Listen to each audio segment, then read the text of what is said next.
Iranian Revolution. All right, I'm going to roll this clip while we get prepared to talk about it. Roll the clip. Iran! Iran!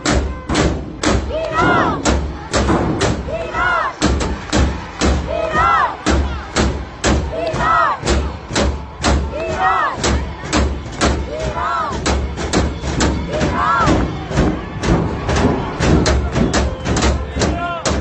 All right, so yeah, you see there's Iranians chanting, the mosque burning. What is happening? So multiple reports describe protests starting in late December 2025 amid severe economic pressure. And that's really the underpinning of what has caused the Iranian Revolution. I mean, I believe the people are tired of the regime. They're tired of the Islamic terrorist government that runs Iran. And they're standing up and they're saying, why are we oppressed? Why are we still dealing with Sharia law? Why are we having to submit to this group, and they can't even run our country successfully? Every dollar that gets handed to us gets handed to the government, benefits the government in terrorism and not the people of Iran. What has happened? Monitoring and reporting groups describe a near total internet shutdown. That's right, they shut the internet down because they don't want people around the world to know. The government of Iran does not want people to know what's going on. So I'm going to run another clip right here. I think this is a Piers Morgan clip of his take on what's happening. Run it.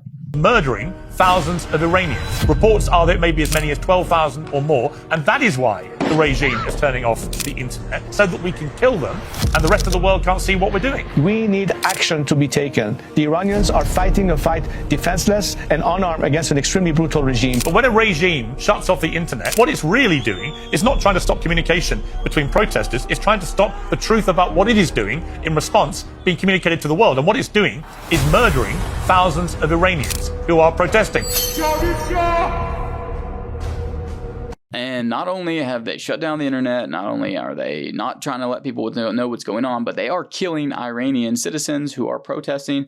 What we don't know, and what no one has been able to definitively say, is how many people have been killed so far. So we've got different reports, several thousand deaths acknowledged in rhetoric attributed to Iran's leadership in an AP report. Still not transparent official accounting, but notable as implicit admission of very high casualties. We've got human rights groups and outside estimates. AP referenced estimates over 3,000 deaths, framed as estimates from the rights groups. Other outlets are using even larger figures, some reporting thousands killed. With all the news and all the podcasts right here, all the clips out there, we don't know for sure. I've seen clips that may just be trying to get views saying upwards of 10,000 or more people. We don't know for sure, but we do know that there's executions that were scheduled, and Trump has called for a stay on these executions. And of course, Iran put out a hit on President Trump, an assassination request, and I've seen some terrible clips of people celebrating that. Well, that's sad that you're siding with a Islamic terrorist regime that is literally killing its own citizens. And no, don't even try to compare this to the Renee Good story, which we're going to talk about, people. So yeah, other thing I wanted to talk about when it comes to this Iran story and the Muslim Islamic regime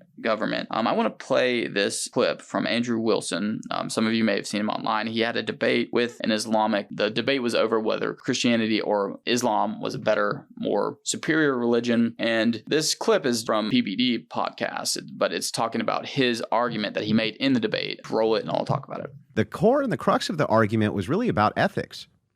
They're constantly appealing to people they consider to be ethically inferior to them to not wipe them out. They're constantly appealing to societies 10 times more sophisticated than their own to just literally not wipe them out and take all of their resources, which means they're banking on our benevolence, literally banking on Christian benevolence. If that's the case, how are you going to say we're the worst people on, our ethics are wrong, we follow the wrong God, we're not doing things right? You're banking on the benevolence of Jesus Christ to restrain us from going to the most oil-rich portions of the world and not just putting you all to the sword. What's to stop us from doing that? Only our ethics. Only our ethical purview and faith in Jesus Christ is what prevents that from happening to you. So how about a little gratitude? How about a little gratitude towards these Christians you demonize all the time? How about a little thank you for stopping and restraining the hordes from going over with their enormous technology and just putting you barbarians to the sword?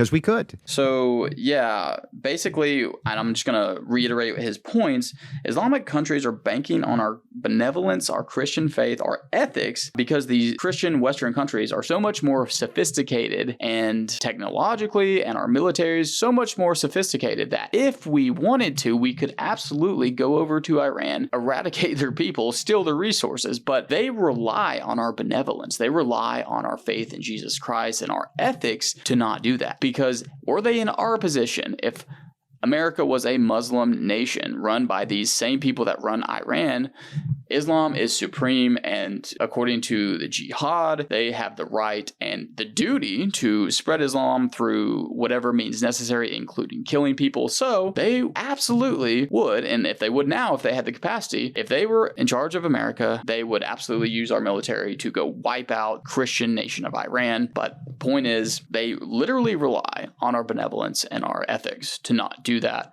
So how can you argue that Islam is superior when you would literally destroy us if you were in our position? It's a great point. And again, I want to go even further, because it's not just Muslims, but it's the left in America. And they know, conservatives, Democrats, and the left, people in power, they know that the conservatives and the people on the right, generally speaking, are not going to burn cities when Charlie Kirk gets killed. They rely on our benevolence. They rely on our good faith, morality, and our view of Jesus Christ and forgiveness and turning the other cheek. They rely on that when they make moves, when they make arguments. Renee Good, for example, we're going to talk about in a second, relied and thought that this ICE agent, who's probably on the rise, conservative, relying on that Western benevolence of freedom and this ICE agent's not going to kill me because I'm just being annoying. Well, that's not exactly what happened, but F around and find out, because they rely on that benevolence and it came back to bite them. When people start doing the right thing, whether it was right or wrong in your opinion, the shooting was justified, they rely on that because they know that no matter what happens, Charlie Kirk gets assassinated,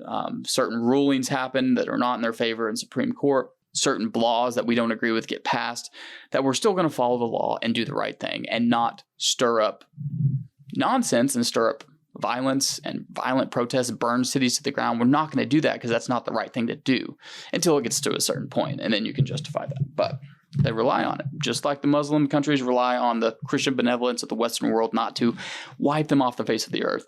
Well, the left and the Democrats rely on our conservatives, on our benevolence and our Christianity and our views of the world and our ethics to be good little citizens and continue to pay our taxes despite massive amounts of fraud and other people not doing that. So that's why we need accountability. Getting off track there, I hope that makes sense to everyone. Let's move on. For the latest in case updates, legal tips, news, and politics, make sure to like us on Facebook, follow us on Instagram and our other socials, and above all, subscribe on YouTube to get your dose of excellence on a daily basis.